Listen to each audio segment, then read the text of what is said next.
ಸುವರ್ಣಸೌಧದಲ್ಲಿ ಇವತ್ತಿನಿಂದ ಚಳಿಗಾಲದ ಅಧಿವೇಶನ ಆರಂಭ ಆಗ್ತಾ ಇದೆ. ಅಧಿವೇಶನದಲ್ಲಿ ಮೊದಲ ದಿನವೇ ವಕ್ಫ್ ಕಹಳೆ ಮೊಳಗೋದು ಪಕ್ಕ. ವಕ್ಫ್ ವಿಚಾರ ಪ್ರಸ್ತಾಪಿಸೋದಿಕ್ಕೆ ಬಿಜೆಪಿ ಮುಂದಾಗಿದೆ. ವಕ್ಫ್ ಬಗ್ಗೆ ಚರ್ಚಿಸೋದಿಕ್ಕೆ ನೋಟಿಸ್ ನೀಡಿದೆ ಬಿಜೆಪಿ. ಸುದೀರ್ಘ ಚರ್ಚೆಗೆ ಅವಕಾಶ ನೀಡಬೇಕು ಅಂತ ಮನವಿ ಮಾಡ್ತಾರೆ. ವಕ್ಫ್ ಮಂಡಳಿ ರದ್ದು ಮಾಡೋದಿಕ್ಕೆ ಬೇಡಿಕೆ ಇಟ್ಟು ನೋಟಿಸ್ ಕೊಡಲಾಗಿದೆ. ರೈತರ ಅನ್ಯಾಯದ ಕುರಿತು ಚರ್ಚೆಗೆ ಅವಕಾಶ ಕೊಡಬೇಕು ಅಂತ ಪಟ್ಟು ಹಿಡಿಯೋದು. ಪ್ರಶ್ನೋತ್ತರ ಬಳಿಕ ನಿಲುವಳಿ ಮೇಲೆ ಚರ್ಚೆಗೆ ಅವಕಾಶ ಕೊಡೋದು. ನಿಲುವಳಿ ಮಂಡನೆಗೆ ಅವಕಾಶ ಸಿಕ್ಕಿದ್ರೆ ಅಶೋಕ ಪ್ರಸ್ತಾಪ ಮಾಡ್ತಾರೆ. ವಕ್ಫ್ ಬಗ್ಗೆ ಚರ್ಚೆ ಮುಂದುವರಿಸಲಿರುವ ಶಾಸಕ ಬಸನಗೌಡ ಪಾಟೀಲ್ ಯತ್ನಾಳ್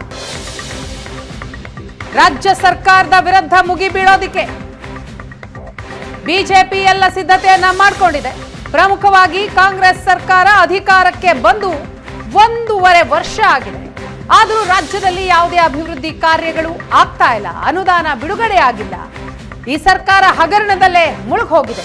ಅದರಲ್ಲಿ ಪ್ರಮುಖವಾಗಿ ವಕ್ಫ್ ವಿವಾದ, ಮೂಡಾ ಹಗರಣ, ಇತ್ತೀಚೆಗೆ ನಡೆದಂತಹ ಬಾಣಂತಿಯರ ಸಾವು ಪ್ರಕರಣ ಸೇರಿದ ಹಾಗೆ 10 ಹಲವು ವಿಚಾರಗಳನ್ನ ಇಟ್ಕೊಂಡು ಸರ್ಕಾರವನ್ನ ಇಕ್ಕಟ್ಟಿಗೆ ಸಿಲುಕಿಸೋದಿಕ್ಕೆ, ತರಾಟೆಗೆ ತೆಗೆದುಕೊಳ್ಳೋದಿಕ್ಕೆ ಪ್ರತಿಪಕ್ಷ ತುದಿಗಾಲ ಮೇಲೆ ನಿಂತಿದೆ. ವಕ್ಫ್ ವಿಚಾರ ಪ್ರಸ್ತಾಪ ಮಾಡೋದಿಕ್ಕೆ ಈಗ ಬಿಜೆಪಿ ಮುಂದಾಗಿದೆ. ವಕ್ಫ್ ಬಗ್ಗೆ ಚರ್ಚಿಸೋದಿಕ್ಕೆ ಬಿಜೆಪಿ ನೋಟಿಸ್ ಕೊಟ್ಟಿದೆ. ಇನ್ನು ಮತ್ತೊಂದು ಕಡೆ ಪ್ರತಿಪಕ್ಷಗಳ ಜಂಟಿ ವಾಗ್ದಾಳಿಯನ್ನ ಎದುರಿಸೋದಿಕ್ಕೆ ಆಡಳಿತಾರೂಢ ಕಾಂಗ್ರೆಸ್ ಸಹ ತನ್ನದೇ ಆದ ರಣತಂತ್ರಗಳನ್ನ ರೂಪಿಸಿದೆ. ಪ್ರತಿಪಕ್ಷಗಳನ್ನ ಕಟ್ಟಿ ಹಾಕೋದಿಕ್ಕೆ ಕೋವಿಡ್ ಅಕ್ರಮಕ್ಕೆ ಸಂಬಂಧಿಸಿದಂತಹ ಕುನ್ಹಾ ವರದಿ, ಬಿಜೆಪಿ ಆಂತರಿಕ ಕಚ್ಚಾಟ, ಹೀಗೆ ಹಲವು ವಿಚಾರಗಳನ್ನ ಪ್ರಸ್ತಾಪ ಮಾಡೋದಿಕ್ಕೆ ಆಡಳಿತಾರೂಢ ಕಾಂಗ್ರೆಸ್ ಸಹ ಸಿದ್ಧತೆಯನ್ನ ಮಾಡಿಕೊಂಡಿದೆ, ಸಜ್ಜಾಗಿದೆ.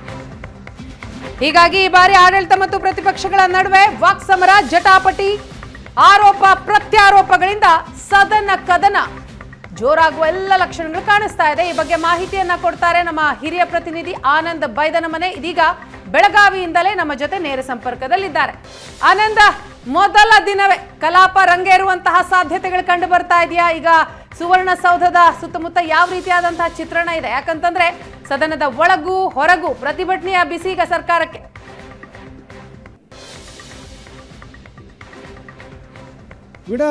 ಬೆಳಗಾವಿಯಲ್ಲಿ ಈಗಾಗಲೇ ಏನು ಅಧಿವೇಶನಕ್ಕೆ ಕ್ಷಣಗಣನೆ ಆರಂಭಗೊಂಡಿದೆ. ಇನ್ನು ಕೆಲವು ಹೊತ್ತಲ್ಲಿ ಅಧಿವೇಶನ ಆರಂಭಗೊಳ್ತಾ ಇದೆ. ಈ ಬಾರಿ ಅಧಿವೇಶನ ಆಡಳಿತ ಮತ್ತು ಪ್ರತಿಪಕ್ಷಗಳ ವಾಕ್ಸಮರಕ್ಕೆ ವೇದಿಕೆ ಆಗ್ತಕ್ಕಂಥ ಎಲ್ಲ ಸಾಧ್ಯತೆಗಳು ಕೂಡ ಇದೆ.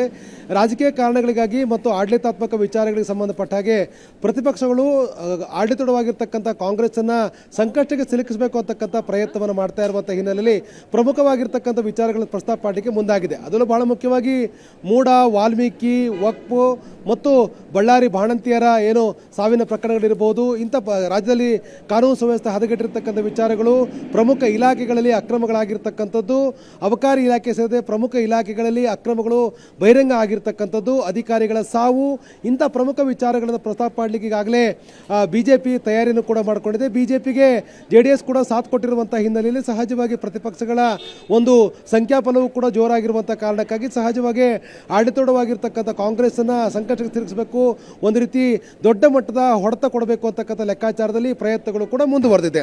ಆದರೆ ಇದಕ್ಕೆ ಪ್ರತಿಯಾಗಿ ಆಡಳಿತವಾಗಿರ್ತಕ್ಕಂಥ ಕಾಂಗ್ರೆಸ್ ಕೂಡ ತಂದೆ ಆಗಿರ್ತಕ್ಕಂಥ ರೀತಿಯಲ್ಲಿ ಪ್ರಯತ್ನವನ್ನು ಕೂಡ ಮುಂದುವರಿಸಿದೆ. ಪ್ರತಿಪಕ್ಷದಲ್ಲಿರ್ತಕ್ಕಂಥ ಬಿಕ್ಕಟ್ಟಿನ ಲಾಭವನ್ನು ಪಡೆದುಕೊಂಡು ಪ್ರತಿಪಕ್ಷಗಳ ಬಾಯಿ ಮುಚ್ಚುವಂಥ ಪ್ರಯತ್ನವನ್ನು ಕೂಡ ಮಾಡಲಿಕ್ಕೆ ಕಾಂಗ್ರೆಸ್ ಹೊರಟಿದೆ. ಮುಖ್ಯವಾಗಿ ಇತ್ತೀಚೆಗೆ ನಡೆದಿರ್ತಕ್ಕಂಥ ಉಪಚುನಾವಣೆಯಲ್ಲಿ ಕಾಂಗ್ರೆಸ್ಗೆ 3 ಗೆಲುವಾಗಿರ್ತಕ್ಕಂಥ ಹಿನ್ನೆಲೆಯಲ್ಲಿ ಜನಾಶೀರ್ವಾದ ಸಿಕ್ಕಿದೆ ಅಂತಕ್ಕಂಥ ಒಂದು ಅಭಿಪ್ರಾಯವನ್ನು ವ್ಯಕ್ತಪಡಿಸುವ ಮೂಲಕ ಮತ್ತು ಬಿಜೆಪಿಯೊಳಗೆ ಉಂಟಾಗಿರ್ತಕ್ಕಂಥ ಭಿನ್ನಮತ ಲಾಭವನ್ನು ಪಡೆದುಕೊಂಡು ಅದನ್ನು ಕೂಡ ಪ್ರಸ್ತಾಪಿಸಿ ಬಿಜೆಪಿ ಬಾಯಿ ಮುಚ್ಚಬೇಕು ಅಂತಕ್ಕಂಥದ್ದು ಕಾಂಗ್ರೆಸ್ ಲೆಕ್ಕಾಚಾರ. ಅದಕ್ಕೆ 138 ಜನ ಶಾಸಕರ ಸಂಖ್ಯಾಬಲ ದೊಡ್ಡದಾಗಿರುವಂಥ ಹಿನ್ನೆಲೆಯಲ್ಲಿ ಸಹಜವಾಗಿ ರಾಜಕೀಯವಾಗಿ ಈಗ ಕಾಂಗ್ರೆಸ್ಗೆ ಕಾಂಗ್ರೆಸ್ ಒಳಗಡೆ ಒಂದು ರೀತಿ ಒಗ್ಗಟ್ಟಿನ ಮಂತ್ರ ಪಠಣವಾಗಿರ್ತಕ್ಕಂಥ ಹಿನ್ನೆಲೆಯಲ್ಲಿ ಸಚಿವರುಗಳು, ಶಾಸಕರು ಒಗ್ಗಟ್ಟಿಂದ ಬಿಜೆಪಿ ಎದುರಿಸಲಿಕ್ಕೆ ನಿರ್ಧಾರ ಮಾಡಿರುವಂಥ ಹಿನ್ನೆಲೆಯಲ್ಲಿ ಸಹಜವಾಗಿ ಬಿಜೆಪಿ ಮತ್ತು JDS ಅದನ್ನು ಹೇಗೆ ಎದುರಿಸುತ್ತೆ ಅನ್ನೋದು ಕೂಡ ಬಹಳ ದೊಡ್ಡ ಮಟ್ಟದ ಒಂದು ಚರ್ಚೆ ಕಾರಣ ಆಗಿದೆ.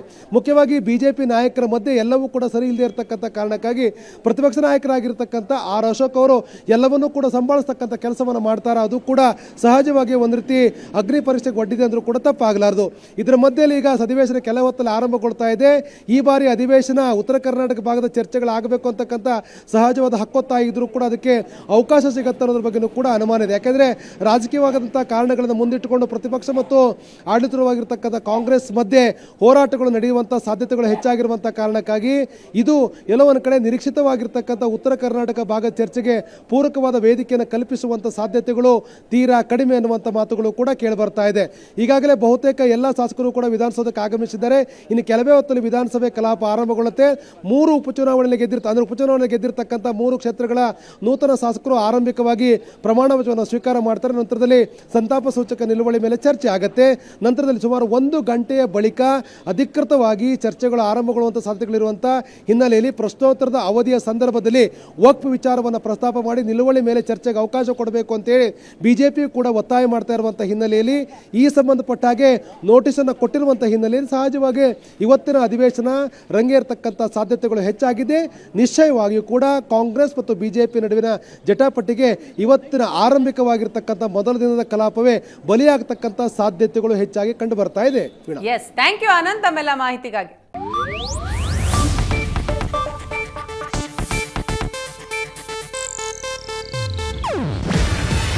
ಇದು ಏಷ್ಯಾನೆಟ್ ನ್ಯೂಸ್ ನೆಟ್ವರ್ಕ್ ಪ್ರಸ್ತುತಿ. ನೀವು ನೋಡ್ತಿದ್ದೀರಾ ಏಷ್ಯಾನೆಟ್ ಸುವರ್ಣ ನ್ಯೂಸ್.